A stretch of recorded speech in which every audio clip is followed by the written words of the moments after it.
I'm here with Matt, just about.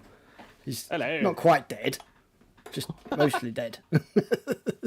Only on the inside.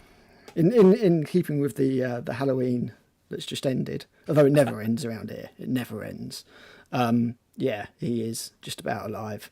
So, yeah, let us know what the sound is like, guys. Make sure it's all okay, because I can't hear the mix. I can only hear Matt. And then obviously I'm talking normally, so fingers crossed that's all good. We're going to look at a few things tonight, but one of the things that we are going to look at is Pete Knifton's work. He was a artist for Warhammer and many other companies, I found out, in the sort of 80s, 90s. Old school, just our kind of thing, really. So we're going to have a look at that, and we're also going to have a look at an awful lot of news that's been going on recently. And yeah, we'll just have a bit of a chat. I mean, I thought that's what CHEBS is.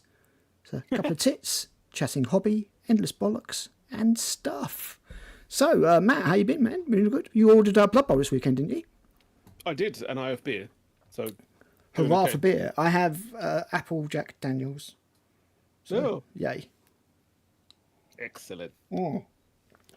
I'm sure it's going to go absolutely swimmingly. So, yeah, you got Blood Bowl because it's only like 80 odd quid or something, wasn't it? Yeah. I had a gander at Element, who's usually my go-to, and they were like, 80 quid. And I was like, really?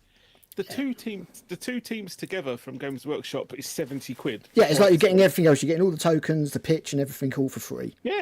I was like, I wasn't really going to bother because I don't really play Blood Bowl that much, but I really like the look of the Tomb Kings. Yeah, I love the Tomb Kings. I'm not so big on the Bretonians this time around. That's why I haven't pulled the trigger, because I'm like, I don't really need another pitch. But the thing is, by the time you've bought the book, which is like 38 quid, you're sort of like, well, I may as well just get because the book and the Tomb Kings comes out on its own, you know? Yeah, exactly.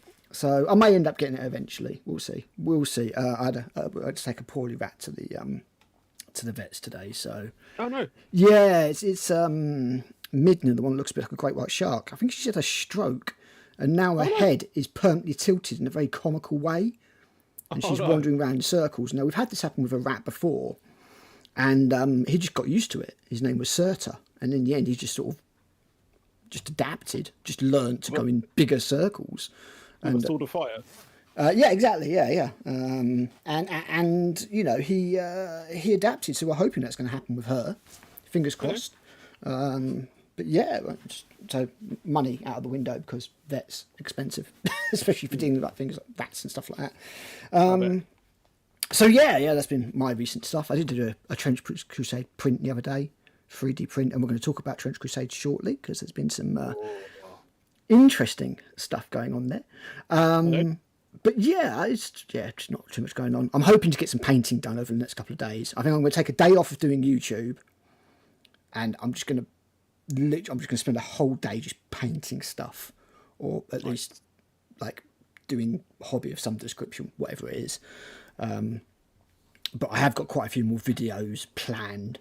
You know, I've got the Dark Eldar Emancipation Denied video to do. I've got. They did okay. Yeah, they're still dicks. Everybody, they're still dicks. It's all good. I've got a video about 3D printing that I really want to get out there. GW are bound to do something else stupid between now and then. Not allowed to cover. You know, there's another Where Next to Conquer I want to do. So yeah, just a few bits and pieces, but. I thought what we'll do is we'll kick it off like we normally do by just having a quick look at what the GW news has been basically. So we'll have a quick look at that. He says as he juggles all sorts of weird and wonderful stuff here.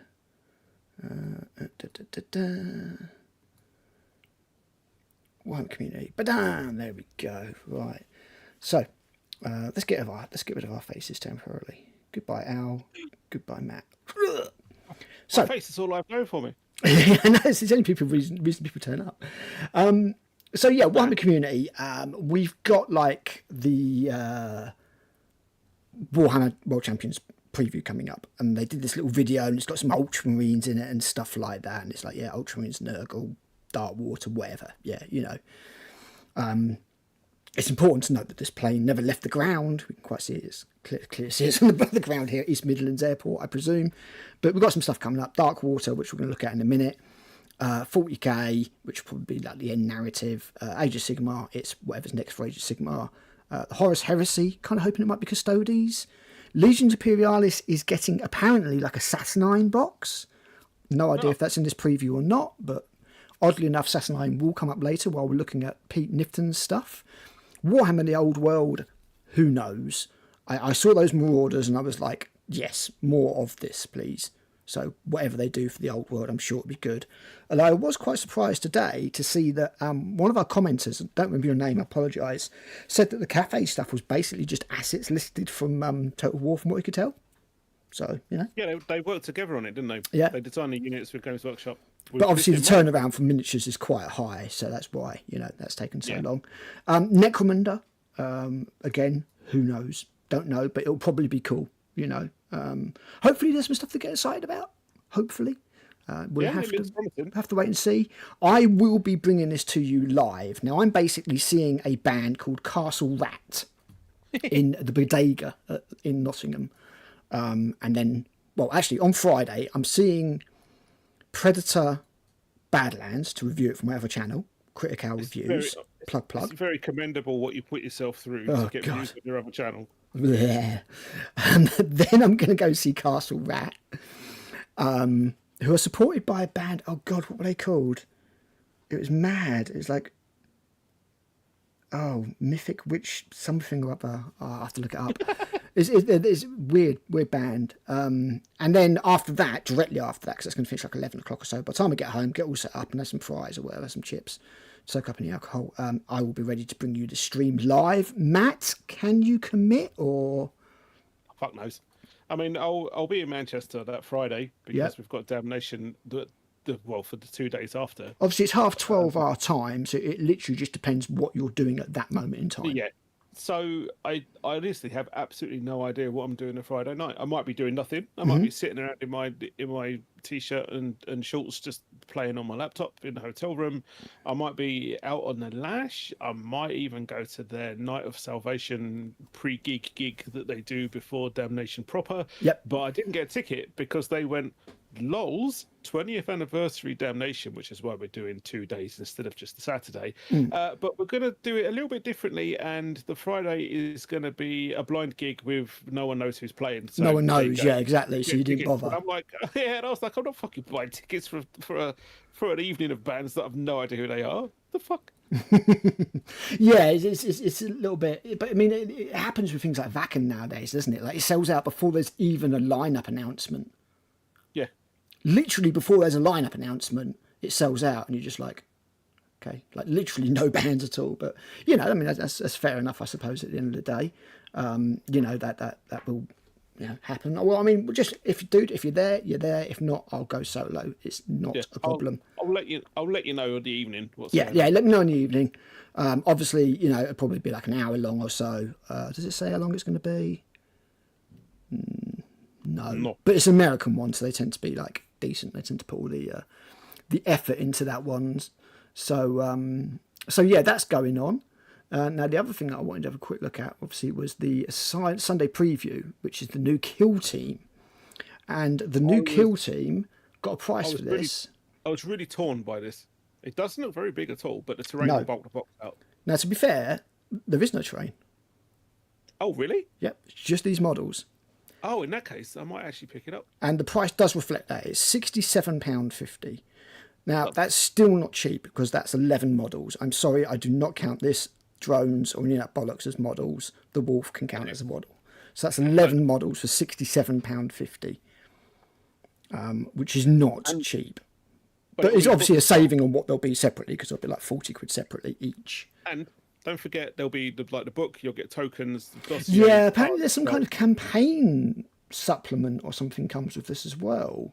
Yeah, because they're stringing all these three together, aren't they? Yeah, let's have a quick look. Where was it? Because one of the questions from somebody on Facebook was like, are we going to get this stuff separately? Yeah, they will. Here we go. Narrative campaign pad and log pad for tracking your progress through the story. Because I got Tomb World, but I don't want this.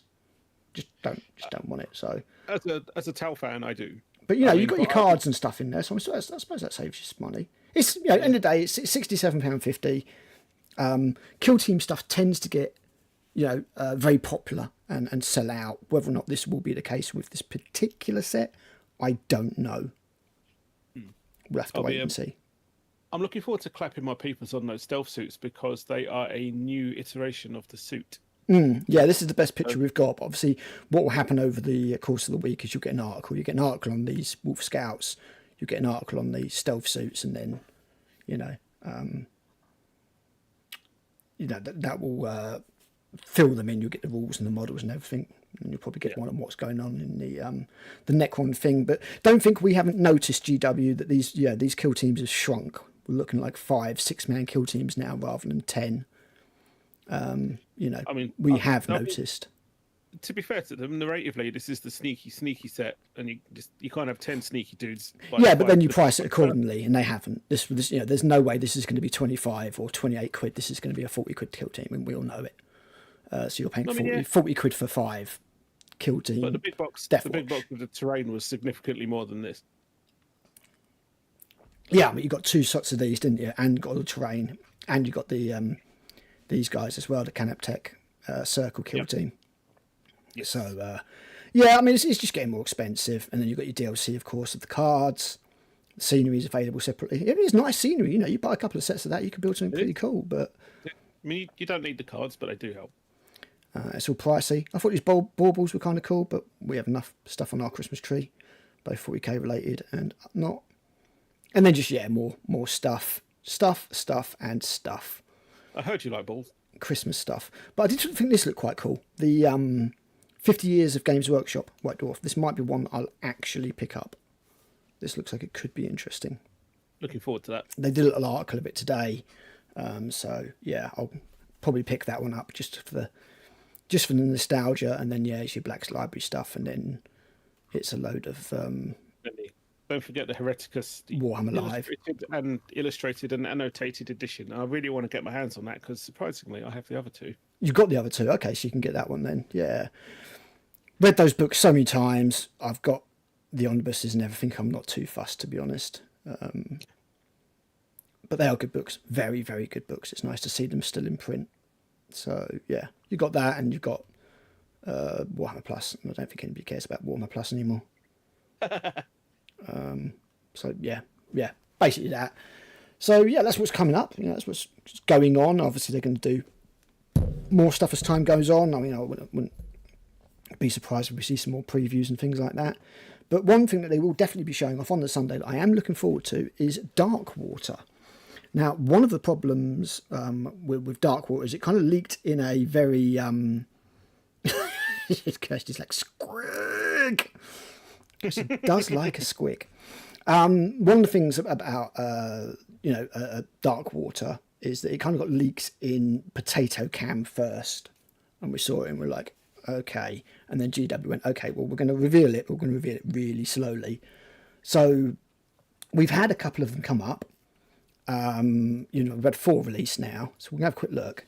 But first of all, I did want to look at this Potato Cam Bluro Vision thing that we got, because obviously the nearest comparison we have to this is Cursed City, and this does not look like Cursed City. This looks like a book. This doesn't look like separate tiles at all. This looks like a book. And the reason I say it looks like a book, if you look down the bottom, that looks like one of those bookmark things.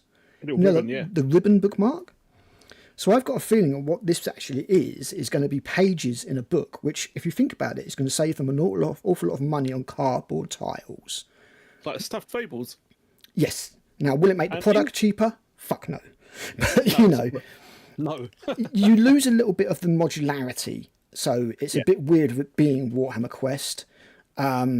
I will also say that I can't see any weird shaped dice there. It looks to be entirely D6 based. You've got a black one, a red one, and a couple of the standard white ones from that, what I can see there.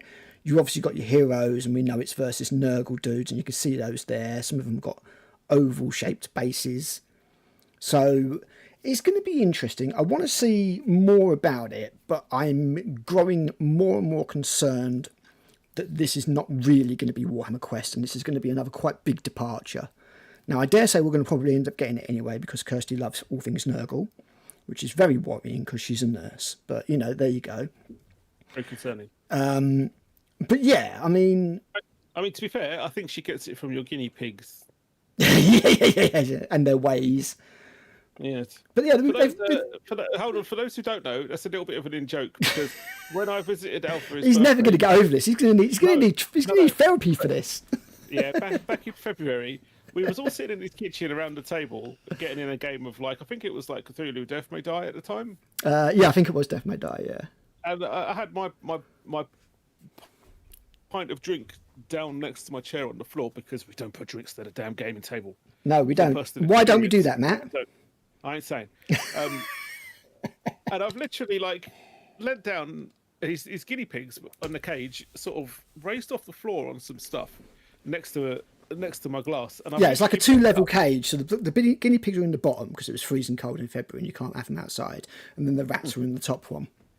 Yep, that was it. So yeah, I've picked up my glass, and then I've sort of looked at it and gone, oh, there's not much left. And I've gone, hey, can I have a refill? And as I've held it up past my face, there's like a half-inch long shit just floating about in it. And I was like, Alan, what the fuck is this? And he was like, oh, that looks like poo from a guinea pig. And I was like, how the fuck is it in my glass? Fresh glass, please. Get it? Throw this one on a fire along with the guinea pig. That's what they do in Peru, to be fair. Kui. But yeah, no, not here. So so they've been showing off a bit of Darkwater, and I was needing my drink. Here we go. So this is the one we got to see today in our Scion, the Cleansing Blade. Now, one of the problems that I've got with this, guys, is that I do think that this Warhammer Quest is just looking a little bit boring. That's one model. That's the other model. There's your dwarf. It's all right, I suppose, for a dwarf. It's nothing special. Looks awesome. 2 axes. I'm a happy chap. And there's your Manticore Knight in a suit that looks entirely too big for him. But one of the problems I have is that when we saw Cursed City, so many of the models from Cursed City just looked amazing. You remember the wizard with the great big white beard, and then you had the archer doing that leaping and jumping. They all just looked absolutely amazing. And so far, I'm not seeing it with Darkwater. Not yet. I mean, I'm fully expecting on Sunday to be Saturday, to be going, oh, this is awesome. I love this.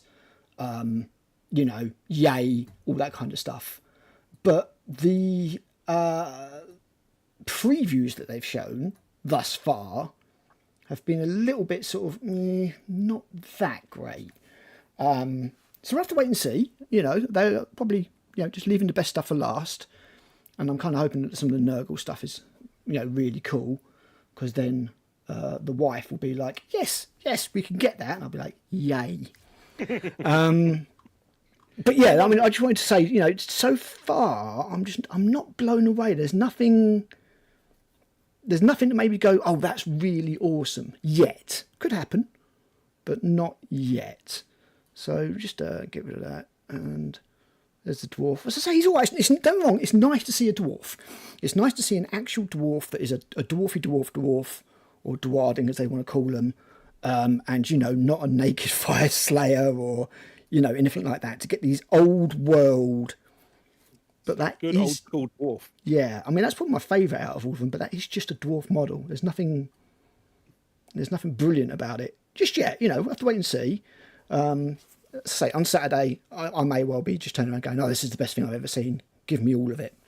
So that's. Yes, I need to buy myself a box of this Travel Quest, because it's in a book and you can just get it out on the train with a little bag of miniatures and go, "Oh yeah." Yeah, not those tokens and cards and stuff, but yeah, I mean, the book idea I think is been done for a couple of reasons. One, it will allow them to save money on doing tiles and stuff like that, and two, it just gives it a gimmick. It's the rules that are going to make it Warhammer Quest or not. Definitely. So we'll have to wait and see. Adam's next game is called Travail, and that will be book-based as well, with miniatures on a book. And that's been in the works for like 2-3 years now. So seems to be Very a thing. interesting. Okay. So We need to get him on. let's look at another bit of gaming news while we're here before we get stuck into our main thing of Pete Knifton's artwork. And what I wanted to talk about here was Trench Crusade. Now, I have a video coming up about Trench Crusade because I have got a load of information. I've just been meaning to put it all together. I've been ill recently, not been able to do any long form videos, but we'll try and get that done this week. Trench Crusade has been having a little bit of an interesting time of late, Matt. Have you been keeping eyes on it?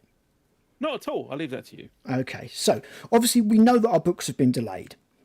Now, our books have been delayed 3 or 4 times now. I think we were supposed to get them in June originally, June, July. We're now heading into November. I personally don't expect to see them before Christmas. Hopefully not long after Christmas, but I don't expect to see them before Christmas. Now, they have, to be fair, been completely upfront about what the problems have been. That they received the proofs back. They'd asked for this nice UV effect to be put on it, but it dulled everything down, matted everything down. They had to go back and rebalance all of the photos and stuff like that to get it to something that they're happy to put their name on. Now, as somebody who's backed several Kickstarters that have not delivered, I appreciate the transparency. So if you're just saying, look, thanks a little bit, Pete Tong, but we're on it, we're keeping updated, then it's not too bad. It's when things go silent that you start to go, we might be in trouble, because then eventually when you get an update, it's we can't fulfill this. So I appreciate the fact that they're being upfront about that. I don't have any concerns about the book. What I have noticed, though, is that quite a few people, a decent proportion, not loads, but a decent proportion of the people that are receiving their 3D miniatures, so not the files and printing their own, that's one thing, that's fine. But the people who are receiving their models from whoever was fulfilling the 3D printing thing, well, let's just say if I hadn't printed my own from the STLs that I got, I'd be fucking pissed. Bits of supports left on them, like the actual supports. Now, the nubs are one thing. Yeah, maybe you have to take those off with a bit of sandpaper. Sanding 3D prints is not unusual. But like actual supports left over. But more importantly, and bent bits as well, which we know you can fix with hot water. Should you have to for the price they're charging? Maybe, maybe not. But more than that, uncured resin. Oh. Now, that's not good. And I feel that it's partly due to this. And as I say, I've got a video in depth going on with this and loads more information. But I've got a feeling that's partly why they've started going plastics. That makes sense. Which will probably piss off the people who funded all the 3D prints and stuff. Because obviously it was only a year ago.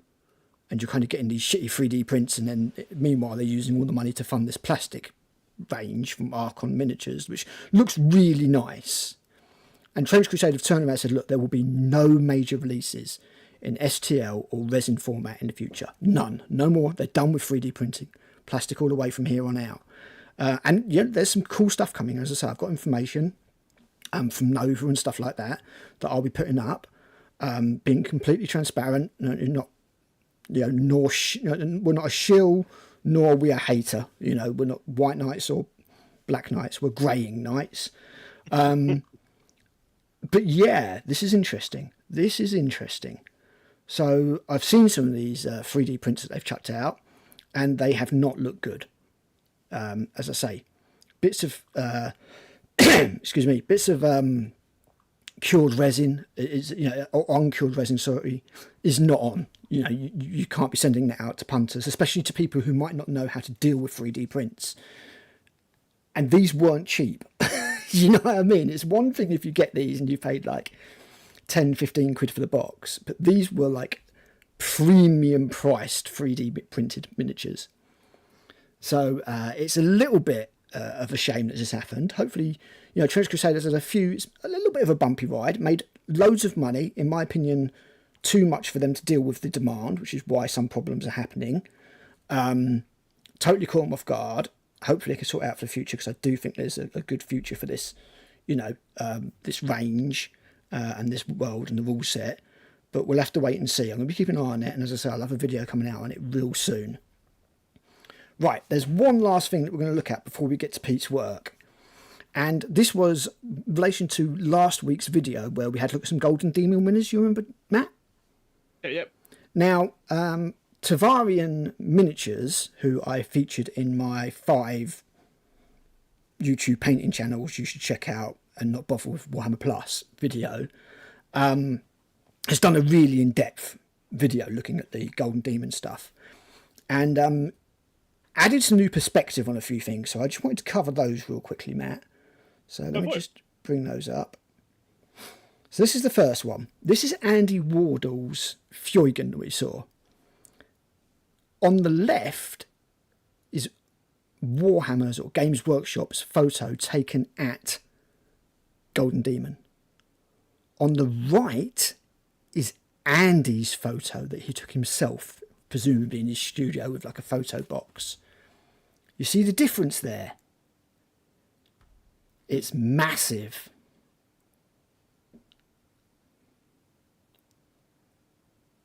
I do believe Matt's finally died. I'm just drinking tea. But you see there the difference with the exposure, with the highlights and everything. It's nearly a completely different model. Yeah, it's definitely looking a lot less like it's from a White Dwarf cover. Much smoother highlights. I still think this little bit on the helmet is a bit too much, in my opinion. This specular highlighting, but the armor looks so much better. I'd actually be pissed if that appeared showing that as that. Massive difference there. So there was that one. There was another one I wanted to look at, and the reason I look at this is because it didn't place according to Tavarian. I don't know what his real name is. But I was talking about how I didn't feel that many of the Golden Demon winners got the gold quite right. This is right. Oh. That is some of the best new non-metal gold I have ever seen. Because, you can go either too yellow or you can go too brown. It's so easy to do. And we saw models that did that. But this, in my opinion, is nigh on flawless. That is a stunning piece of work. That is damn nice. There's not even a nipsy on it, which I also appreciate because I find that a bit weird. It's like bat suit having nipples in it. It's a bit weird. But yeah, didn't place, single miniature.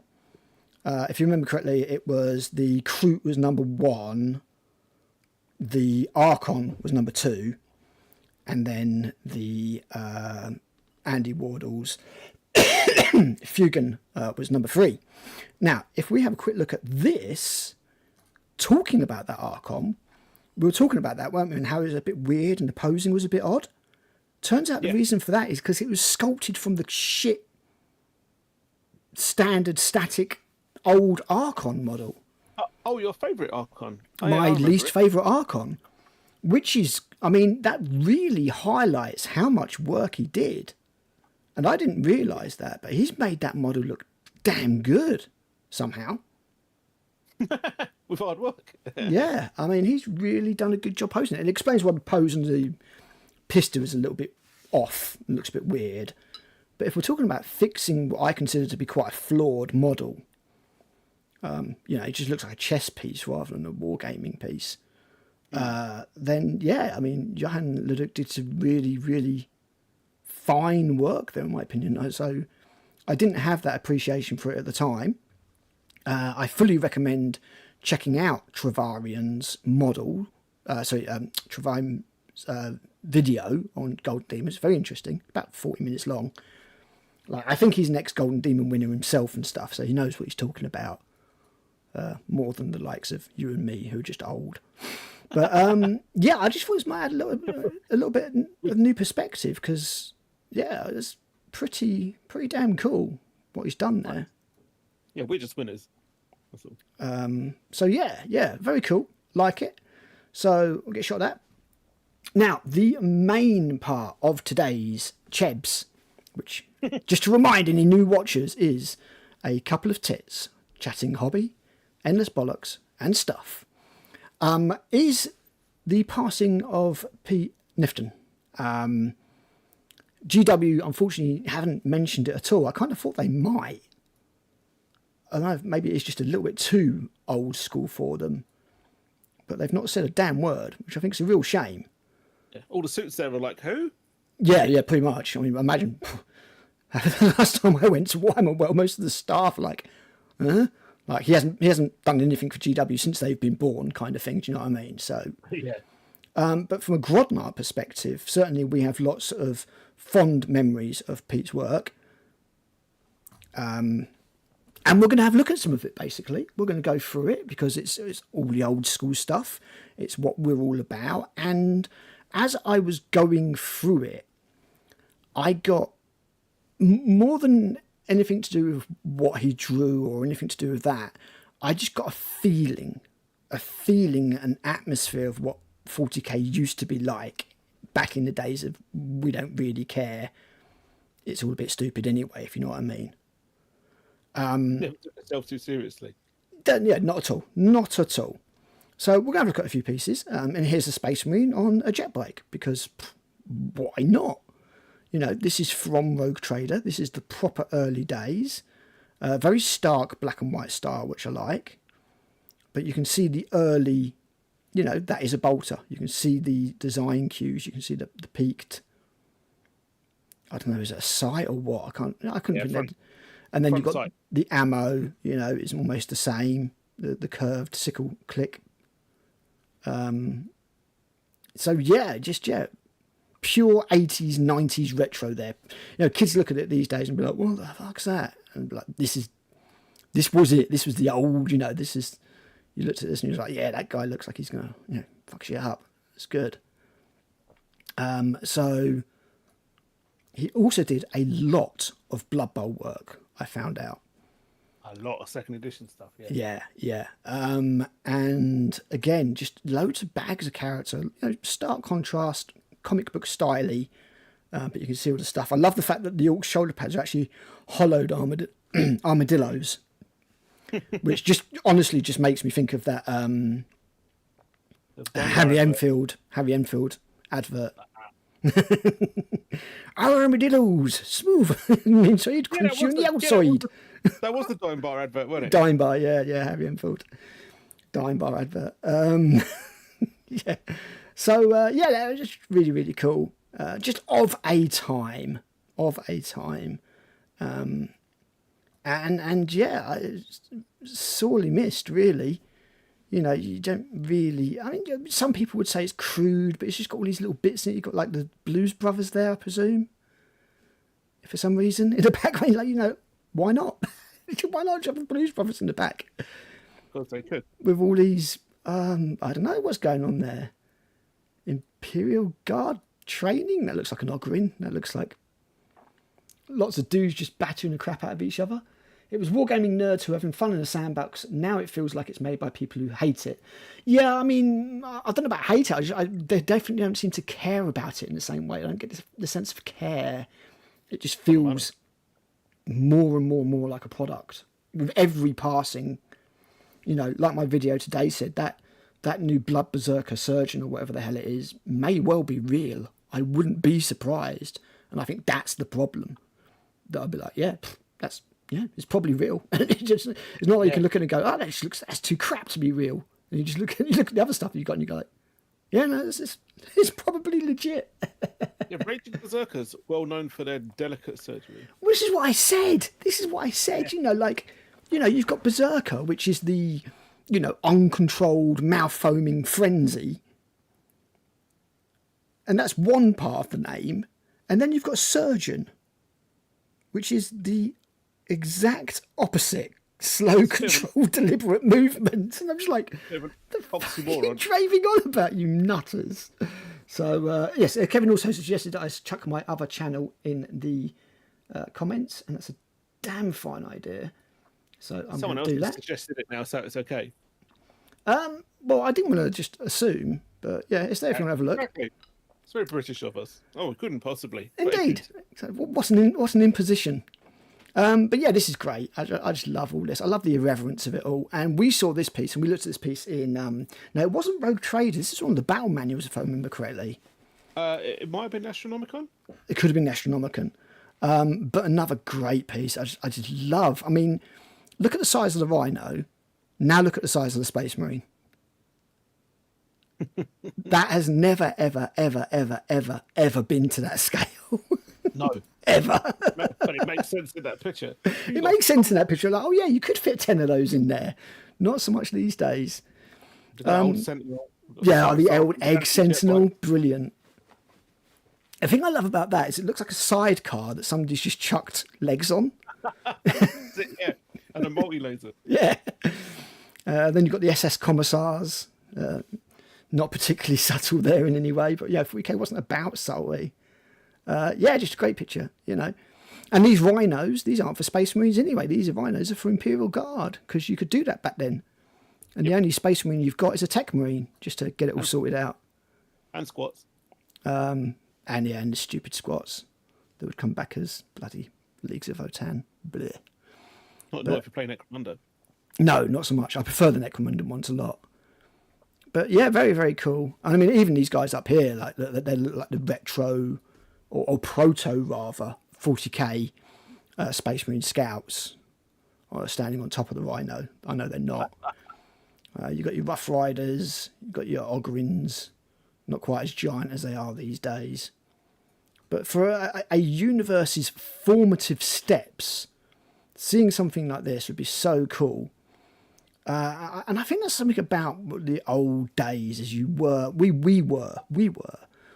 there while it was all being built, and you don't get that feeling anymore. It feels almost like a finished product that just keeps getting iterated now and having bits changed and polished and stuff like that. And I think that's one of the things that people may not be able to understand, because, you know, you get people going, oh, you're just a freak grognard. And I've said before, and I'd say again, that I just feel like Simon Pegg in Spaced. You know, it's like, you weren't there at the beginning when it meant something. It's just a toy to you. It's just a toy. You don't understand anything. You make me sick. Get out.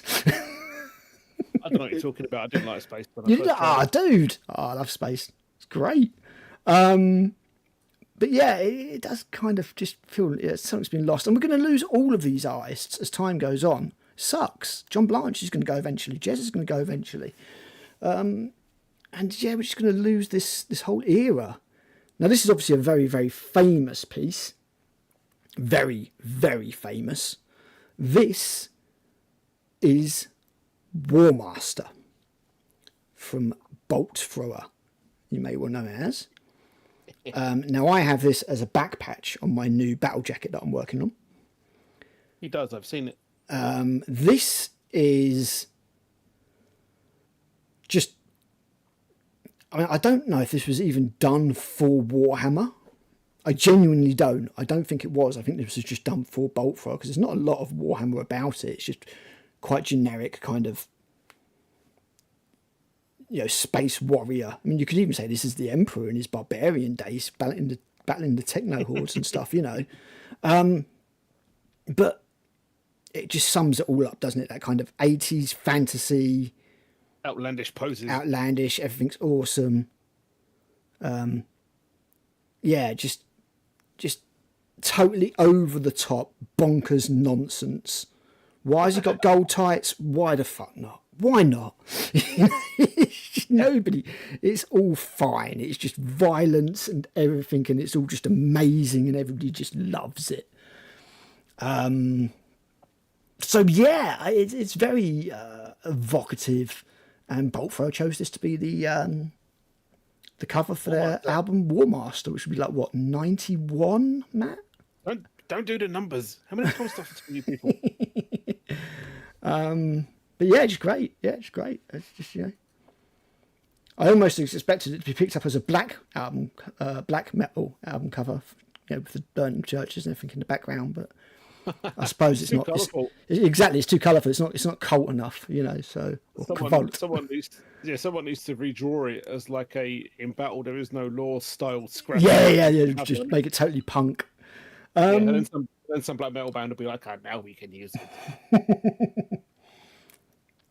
Our Dark Lord approves. So moving on to Space Marine stuff, and again, very early, just no chapters, none of that stuff. It was just, well, you had chapters, but no like organization behind it. All that kind of stuff just hadn't come in yet. This was just a bunch of roided up dudes with colours on them going out and wrecking face and fighting aliens. What strikes me is how different this is to his Blood Bowl work. Yes. This is all very grey-scale and everything like that. Whereas the Blood Bowl work, I presume deliberately, was very cartoony. I found out, although I couldn't find a picture of it, that Pete Knifton actually did some Transformers comic art as well. Ah, nice. Black and white, stark, not like this. But the pictures were on Instagram, and you can't save pictures on Instagram. I can.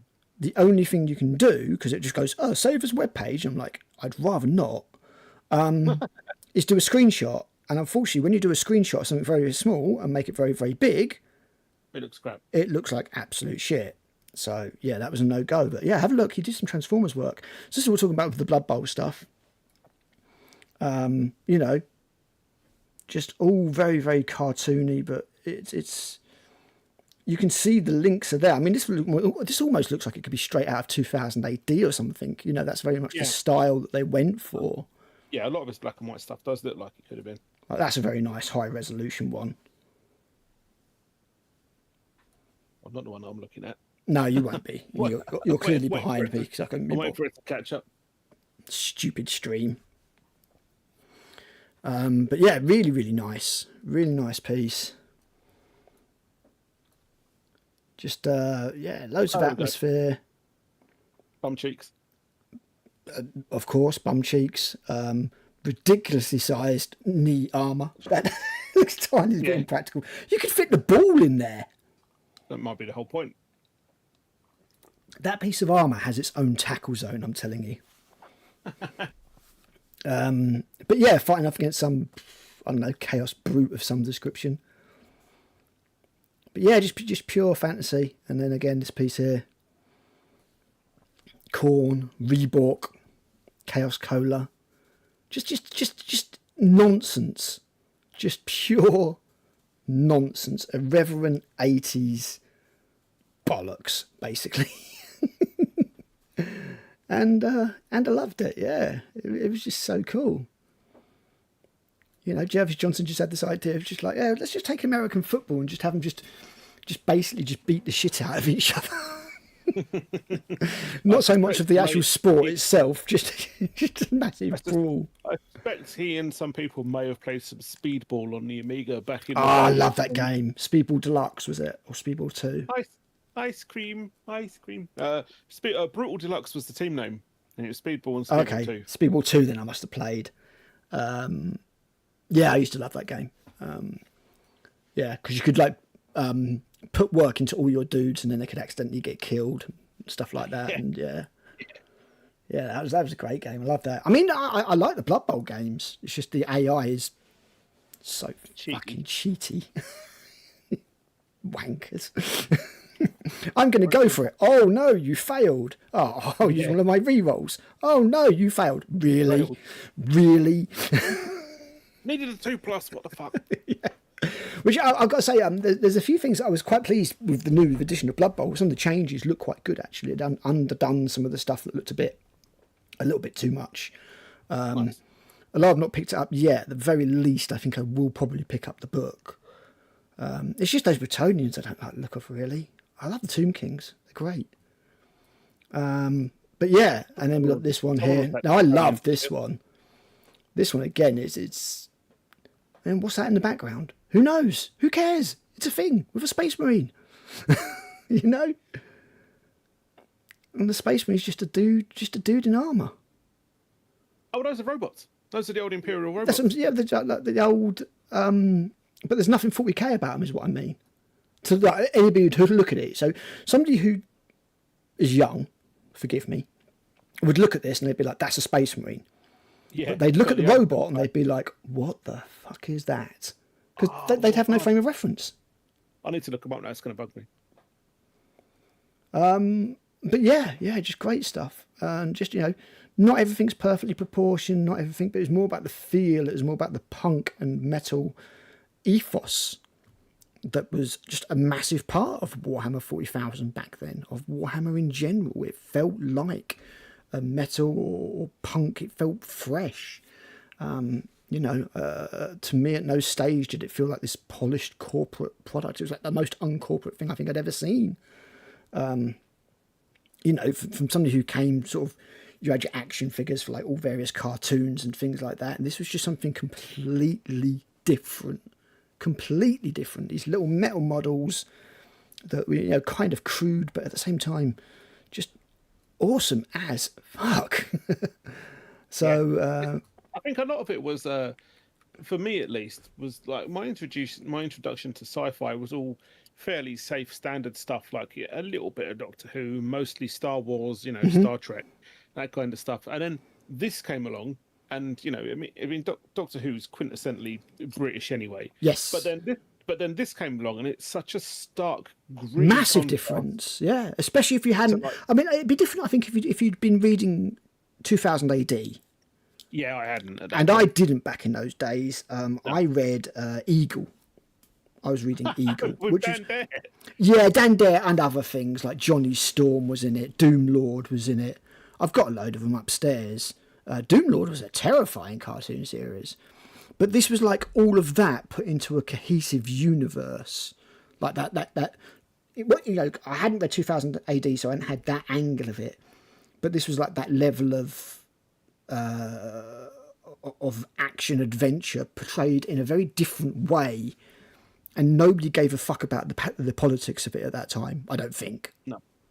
Certainly I wasn't fussed. But I included this one, apart from the fact that it says Revenbow for some reason, because this is a very early Saturnine Terminator. It is, unfortunately, yes. And you can see some of the design aesthetics that they carried through to the new unfortunate versions, for good or for ill. So, you've got the sort of the spine going down the shoulder pad. The head looks remotely familiar. You can see that it's got some kind of Aquila on it, I think. I think the main difference is the hands. These look so much better with whatever guns they've got compared to what the bloody Saturnine. I just like the random skull sticking up. Just sticking up the top. Yeah, as I say, just mental. And you can see it's an ultramarine, but it's not even got the toilet bowl. It's just a U. It's literally just a U. Yeah. And I have no idea what Revenbow is. Nope. Not a clue. If you know, then just, answers on the postcard, I guess, guys. But yeah, so retro. It didn't matter that it wasn't perfect. It didn't matter that it wasn't pristine. It's like John Blanche's stuff. It doesn't matter that the perspective is all weird and it's all strangely layers of 2D. It's so imaginative. There's so much cool stuff in it. And it's a little bit of a shame that GW didn't do some kind of shout out to Pete, in my opinion. I really like this piece as well, Matt. Really like this piece. Of the sort of fallen, and it's a knight. I don't think it's a titan. I think it's a knight. Head next to these dudes. Terriblus est locus. That's the old warlord head. It's two plastic models. Are you sure it's not a knight? Yep. Yeah, it's the old warlord head from the plastic, like beetly back. Okay, model. Fair enough. I thought it looked more like the knights that they did back then, which were quite a bit smaller, but I'll take your word for it. Looks too small to be a warlord. How are you going to fit 4 people in there? Uncomfortably. Yeah, but it's just great. It's just, I say there's something scrappy about it. It's just, just these great little pictures that we got these days. It'd be so much more polished. And I'm not saying it's a bad thing. I'm not saying it's a bad thing that, things are lovely and we have lovely high fidelity models these days. Although a lot of them, in my opinion, are quite uninspired and just lacking something completely. I'm certainly not saying anything like that. But this just reminds me of a different time. And you know what this one in particular reminds me of? And I'll have to have a look and see if he actually was the artist, although I don't think he was. I know he did some fighting fantasy stuff. But this reminds me of the Hero Quest cards. You're going to tell me you've never played the original version of Hero Quest, aren't you? Yeah, I never had it. What kind of a fucking nerd are you? I never had the original Hero Quest. You had Space Crusade though, yeah? Absolutely not. I hated Space Crusade because of the marine designs. They were all different from the metal proper models that I knew. So it's just the first Space Hulk you had then. Yep. So you didn't get any. You didn't get any of the MB games that came around it.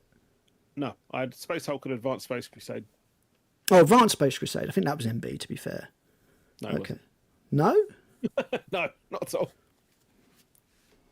It was all GW. Okay, fair enough. Yeah, it was all D12s and very complicated. I know Advanced Hero Quest went like it put like Skaven and all sorts of stuff, and I was like, no, not so much. But yeah, again, without belabouring the point too much, just really evocative. You know, you could pick any of his pieces, and I think it's kind of like when you look at old Renaissance paintings. Not saying it's like that cultural importance or anything, but you look at them and it's just like it must have been so different to just work back then like that. It's like with Drew Struzan's passing. I did a video for that on my other channel, and that whole era of hand painted movie posters. I was about to say that was the poster guy, wasn't it? Yeah, that's right. Yeah, though he started off with album covers. Would you believe he did Sabbath Bloody Sabbath? No. Yeah, he did that album cover. A couple of Alice Cooper ones, a few others. Pete Knifton did one as well for a band called Nocturna. Okay. He did quite a little bit of sci-fi stuff, and for that he was actually very inspired by Chris Foss. Do you remember Chris Foss? No. So Chris Foss was the guy who drew and painted spaceships, but they all kind of look like aquarium fish. Oh, you've mentioned that before. Yeah, and if it didn't have stripes on it, it'd have checks on it. Ah.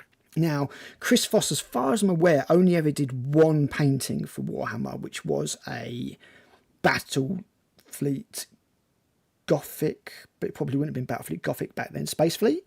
A Space Fleet concept. I had Space Fleet. That I don't think was ever used.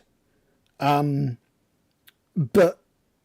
no doubt to me at all that his sense of colour and definitely his sense of using checks on things was something that was a big inspiration for Games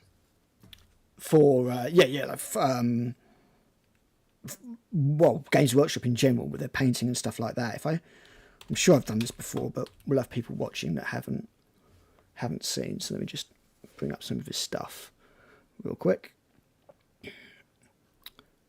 Thankfully, he did not do nudes, so there'll be no problem at all sharing this. Oh, so what kind of? Bit of a shame. Yeah. So it's like this. Wait for it to catch up. Stupid slow StreamYard.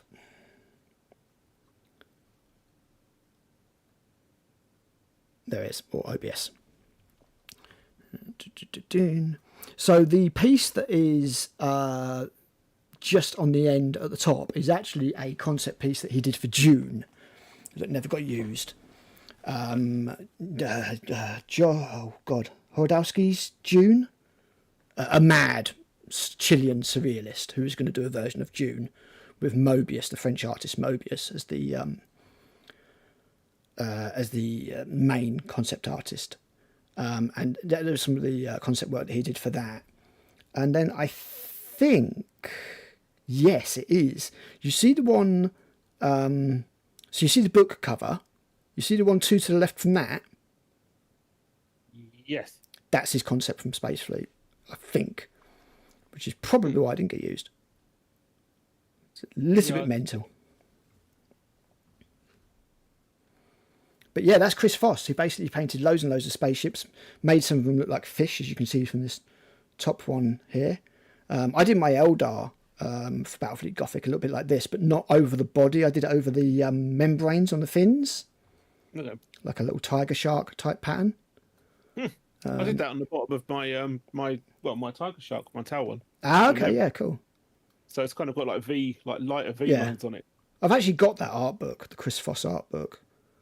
But yeah, if you look, you can just see that he did all this old sci-fi stuff.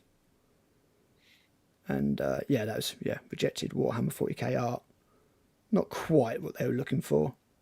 We've got a load of other random people that definitely aren't the people that we're looking for. These are not the droids you're looking for. Looking for. That one's another one, actually, if I remember correctly, another rejected prototype. So you see the big orange one this time next to the comic, next to the art book cover on the right-hand side. Not yet. That's also a rejected one of his designs. That looks a lot more Warhammery though. Yeah, that one's a bit more, bit closer to what they were he was going for. But yeah, basically that was what he would do. He'd paint all these weird concept spaceships, and he put hazard stripes on them and checks on them, and you can kind of see some of the early 40k kind of designs coming through there. In my opinion, I'm really hoping there's not somebody called Chris Foss who's got an OnlyFans page and I'm going to scroll past it or something. You know, oh god! One of my friends did that actually. One of the Americans that I stream with was just going through Twitter. Oh no! And we all know what Twitter's like. And then all of a sudden there was naked ladies, and he was like, "Oh god, I'm going to get demonetized." But yeah, I definitely feel like he was a inspiration as well. Although he didn't get chosen, his artwork didn't get chosen. I definitely feel like, you know, he sort of had this kind of impact upon that world. He would have been around about the same time and stuff like that. Cool. So yeah, very, very cool artwork. I've got his book. I've got quite a few. I've got like a load of Chris Achilleos's books and stuff like that as well. He was a guy who liked to draw. His book and his name I definitely couldn't scroll past. Definitely couldn't scroll past. He liked painting pictures of naked Amazonian ladies, and you know, like you know, there's the Chris Royo, yeah, and the Vallejo type artworks, very much in that kind of area. So it'd be like approval. So yeah, whilst it was epic, it's definitely not something that I could show on this screen. His art was used in kids' sci-fi books I used to read in school. Kevin, I wonder if those were the same books I used to read, because I used to read a series of like kids' sci-fi books, and I remember there's one of them, and they went to a moon, and they had a buggy, and they broke the buggy, and they needed a bit for it, and they went into a cave, and there was a giant spider in there. And I was into spiders even back then. I wonder if it might have been the same series of books, because most kids, most like schools, municipal kind of shared these things. And there's a whole series of them, and I have no idea. I was trying to kind of unlock that childhood core memory type thing that, you know, and I just couldn't. I couldn't for the life of me remember what these books were called. So yeah, I wonder if because that could have had Chris Foss work in it. I wouldn't have realised at the time, and I might not have realised retrospectively until now I'm thinking about it. But I wonder if we used to read the same books, because that was back when you had like the original Roald Dahl before they went back and re-edited it all and stuff like that. So yeah. So I mean, it sucks. Basically, thank you very, very much, Pete, for all your great artwork. I'm sorry you left us so soon, but there's definitely something captured there. I'm just going to put that piece back up again. With his artwork that is lost in modern day 40k. I almost feel like, you know, when they do these really stupid line kind of, it was to help you learn to read. The books got more difficult as they went on. I got a feeling that we may well have been talking about the same books, but it's the kind of thing that I can't remember. I have very vague memories of this book and liking it, and that particular storyline. They were in like a buggy, and they all got, it either broke down or they got trapped or something, and then there was a giant spider. I remember that, and it webbed some of them up. I remember that. It's like a space spider. I swear this isn't some weird acid trip or something that I had. Anyway, there was a whole series. There's a whole series of them.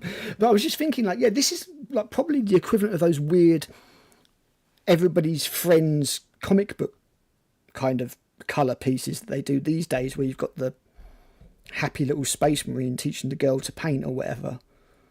Do you know what I mean? That's probably what they think. It's not, but that's probably what they think the equivalent is. Like you had that Norn Queen Kaya sharing the one of the there's like a Norn Queen there. There's not a Norn Queen, a Norn assimilator or something, and all the different races, and they've got Christmas and all happy. And she's like, we need 40k to be more like this. And basically everybody on the planet is just like, no, fuck off. She's like, it's so far behind Dungeons and Dragons, but it's getting there. And then she like literally quotes that Dungeons and Dragons piece of art. Please go away. But yeah. I mean, that's it really. I guess it's just a bygone time, and we are old. And it's sort of like, it's like that thing from was it Frankie in the Middle? No, Malcolm in the Middle. He's just like, your time's ended, old man. The future starts here. And it's just, it's kind of like, yeah, I guess we're just old. It's just where we revere this stuff. Other people look at it and think it's crude and the equivalent of dad rock and all that kind of stuff. And which is probably better than their music, to be fair. Have you heard their music these days? I try not to, so I'm almost certainly right. Bloody terrible. They're all listening to stuff like Sleep Token. No wonder they're always on their phones. That's just controversial. And I was saying that, did you see the recently that band that was all dressed up as nuns, Dogma? No. They've just recently come out, not like that, but they've come out and said like it's all fake, it's all an act. They signed a contract saying that they've got paid $100 a show each. Well, yeah, I didn't think they were actual nuns. But like they're not even a real band; they're just a product. Oh, I keep seeing a post about that on Facebook where there's some woman going, "I was almost the vocalist for Dogma." Yeah, it's not even a real band, and this, that, and the other. Yeah, exactly. It's not. It's literally something that's been set up by some arseholes, and basically, yeah, it's just. I mean, it's just a product. Like, say what you will about bands like Ghost and stuff like that, who obviously have a very corporate air to them, and it's all very image based. But at least that's Tobias Forge's solo project, if you know what I mean. This Dogma thing is what I kind of suspect baby metal's like. That it's just all just manufactured X Factor pop idol nonsense. So that was kind of interesting. Not like that in the old days. Back in the day. Matt, we're old. We're so old. Man, only on the outside. Right, should we go and like make ourselves feel much younger by getting destroyed 12-year-olds in Battlefield 6? Yeah, we can do that. Well, I got my 2,000 damage in one match with a shotguns though. I did it. Oh, you did it in the end. You stayed up and got it. Okay, that's good. Thanks for joining us, guys. I will be back on Friday evening, Saturday morning to bring you the live preview show. So watch it with the grognards. Oh god, Linkin Park. Kirsty likes Linkin Park. I appreciate Linkin Park. I don't really like them. I don't really like them. I liked like 2 or 3 songs on the first album, and after that I was just like, they're just a boy band. I like Crawling. Yeah, that's actually one of them. It's one of them. The other one was One Step Closer to the Edge or something, and then after that I was just like the first one. And then after that I was just like, they're just warbling now, like Westlife with guitars. Anyway, preview this weekend. I will be there. Matt might be there, and then next Friday, Matt, not this Friday, next Friday, we will bring you our look at the 2nd edition Tyranid Codex, the retrospective. Forward to that. That's going to be amazing. That is a book that holds a lot of meaning for me, and I love it to bits. So we'll do that, and that's it for now. We're going to go and get embarrassed at Battlefield 6. Thank you very much for tuning in, and we'll see you on another video real soon. Bye, guys. Cheerio.